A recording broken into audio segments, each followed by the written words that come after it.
Okay, so when you work in the studio environment, once your shot has been approved and is finished, you usually have a part of the process that is called the tech checks. So usually you or somebody else will look at the shot from very close and see if there's any technical issue. So those are not artistic fix. Those are not made to make the shot look better overall, but are just there, to fix like any technical issue. Like for example here, you can clearly see that we have those two weird white dots, and that is probably just, one of the frames that failed. And if I try to isolate them, well, I can clearly see that they do come from my light group AOV here that I use to simulate the lightning effect. And since those are just one frame, I can either go back to Maya and re-render, or even more simple, I could just use a gray node along with a roto node to get rid of those. So I would use the gray node to put a very low value in multiply, for example, to make them black. And then I would just draw two small roto just around those white pixels.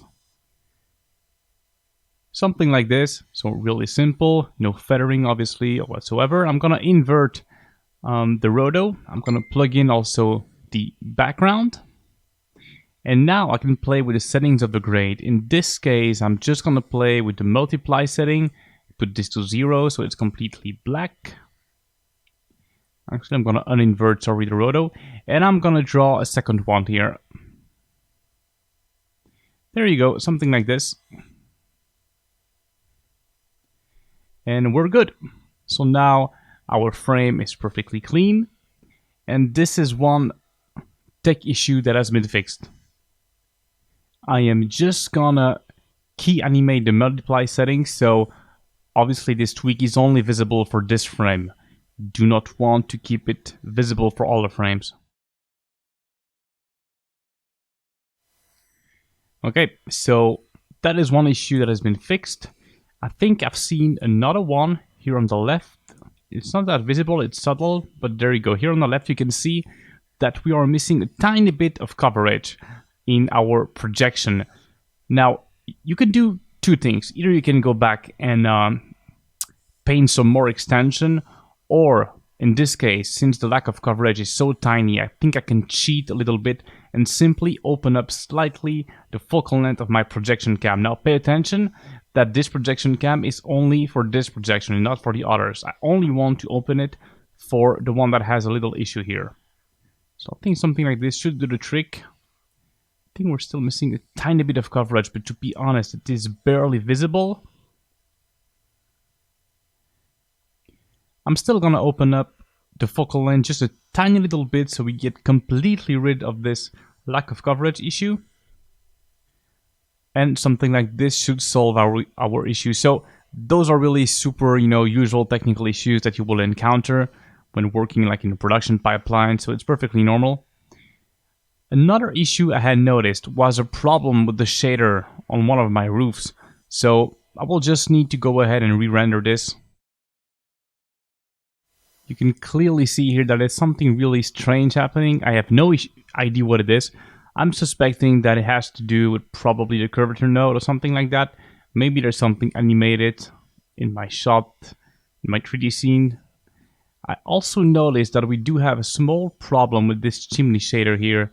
It looks like it is, I actually don't know exactly what it is, but it looks like it is strangely too reflective. So maybe we don't have a roughness map plugged in or something like that.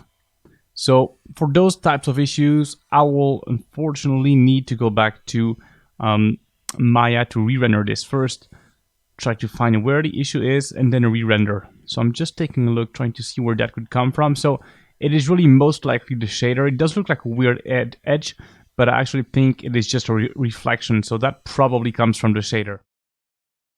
Okay, so back inside of Maya here, you can clearly see that the issue is also visible in the raw render, so it definitely comes from the 3D.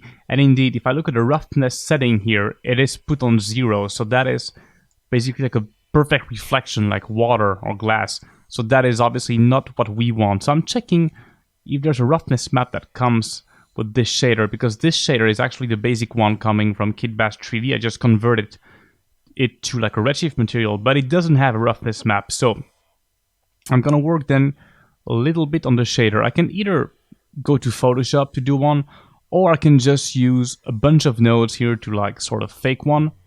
And you will see that I'm gonna use the albedo map that I'm gonna desaturate, then invert. So I can first put like the redshift color correction node, which is a really powerful node. And I'm gonna put the out color in it. And then I'm gonna input a reverse node. So that is gonna invert my map. And then I can simply plug my inverse node into the roughness setting. Or actually, no, you know what?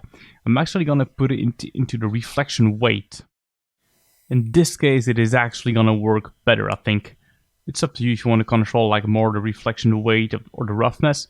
But since I'm not doing like a proper roughness map, it's probably better to use simply a reflection weight map or a spec map, how we call it. So I can re-render this.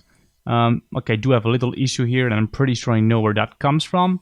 It is because I had by mistake tweaked the translucency setting. Obviously, you want that to be on 0 for a concrete or brick shader like this.